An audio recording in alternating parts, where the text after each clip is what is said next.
The storm rolled over the valley like a wounded beast, its growl rumbling between the hills.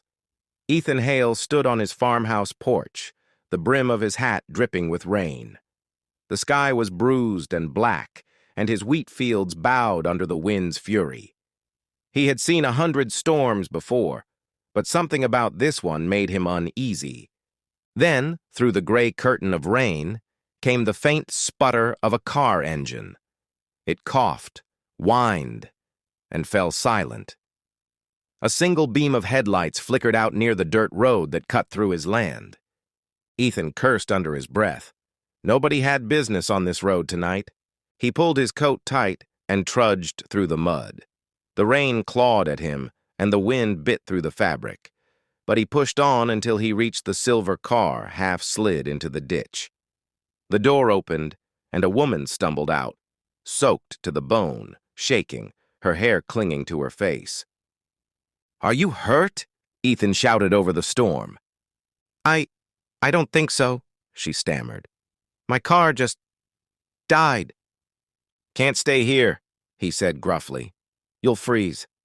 He offered his hand. She hesitated only a second before taking it. Her fingers were delicate, soft, not the kind used to work or weather. He led her toward the farmhouse, the mud sucking at their boots, lightning cracking above like a warning. Inside, the warmth from the hearth wrapped around her like a forgotten memory.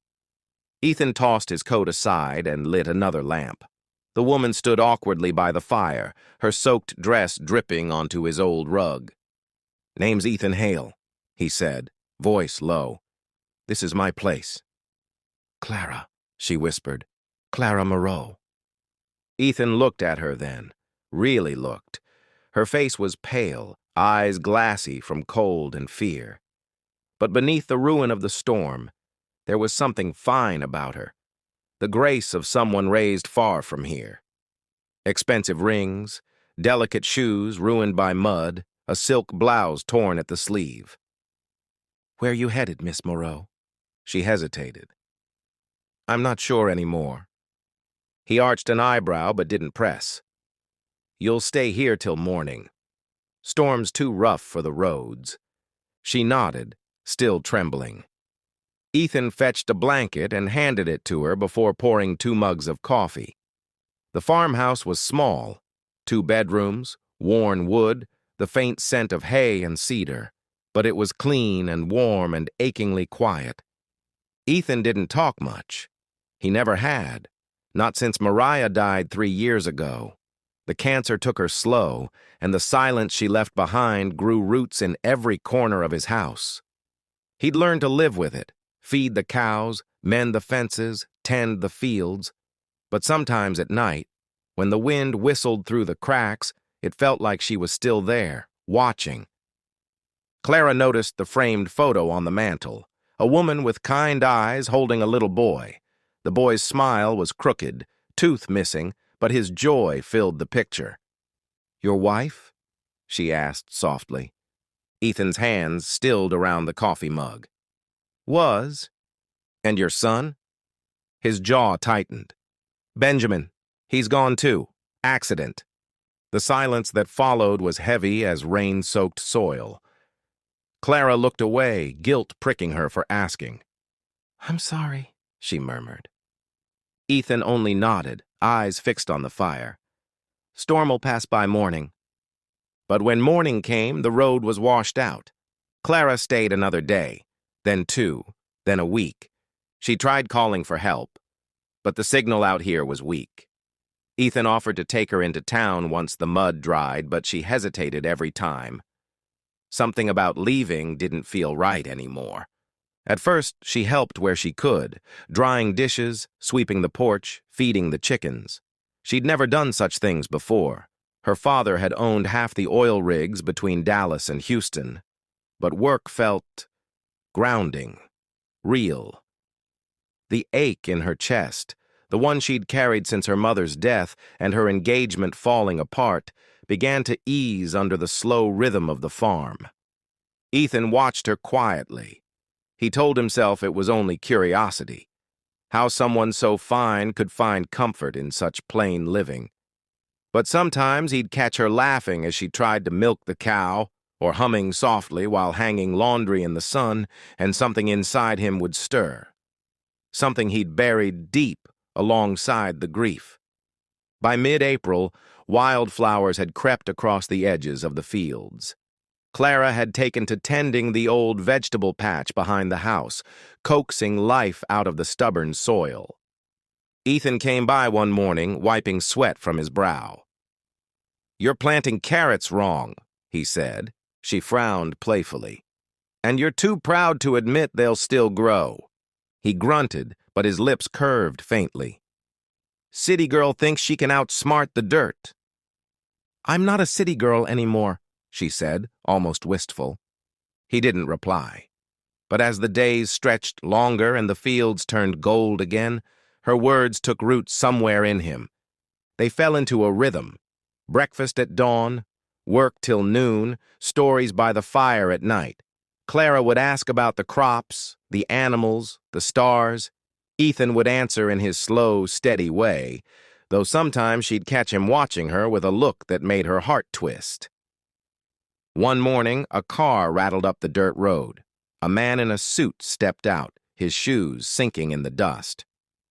"Miss Moreau," he called, relief breaking across his face. "Thank heavens, we've been looking everywhere." It was her family's driver, sent from Dallas. He handed her a letter, her father's handwriting across the envelope. Clara read it in silence, lips trembling. Her father begged her to come home.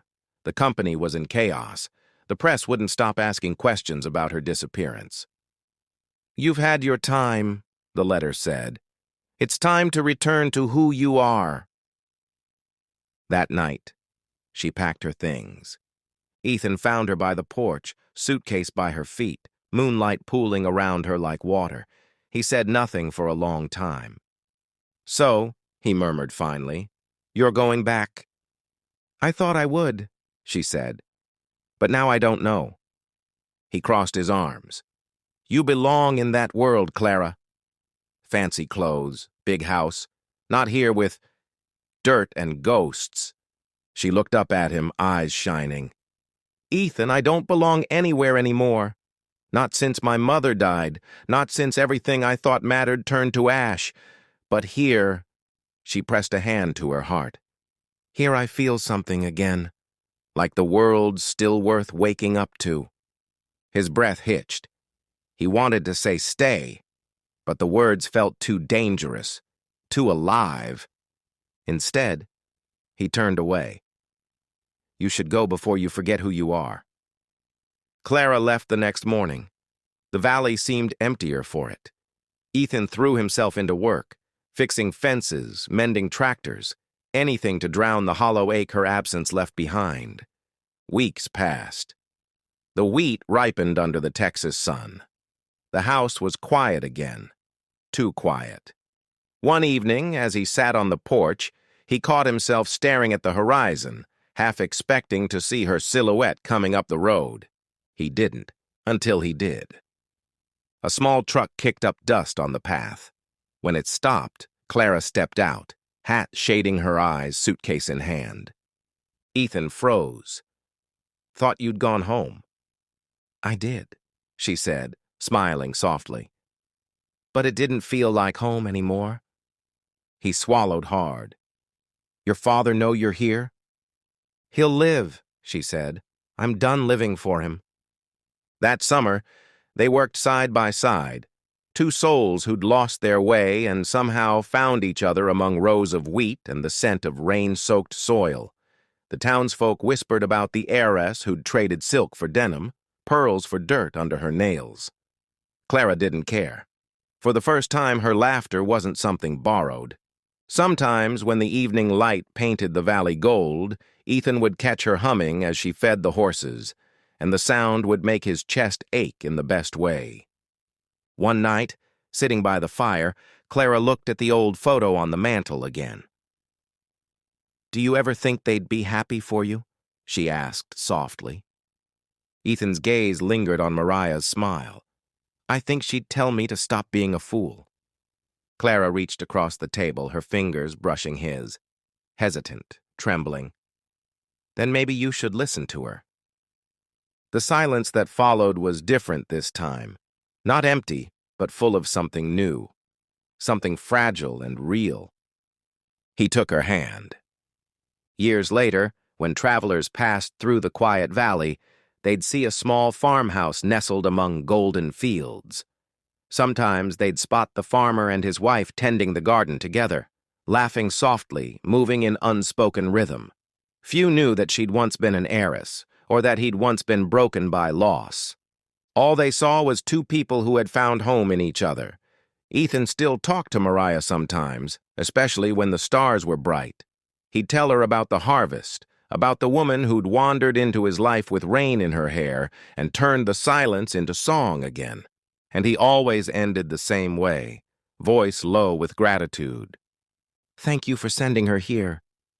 Because in the heart of that quiet Texas valley, where grief once grew wild, love had taken root again, and it wasn't leaving.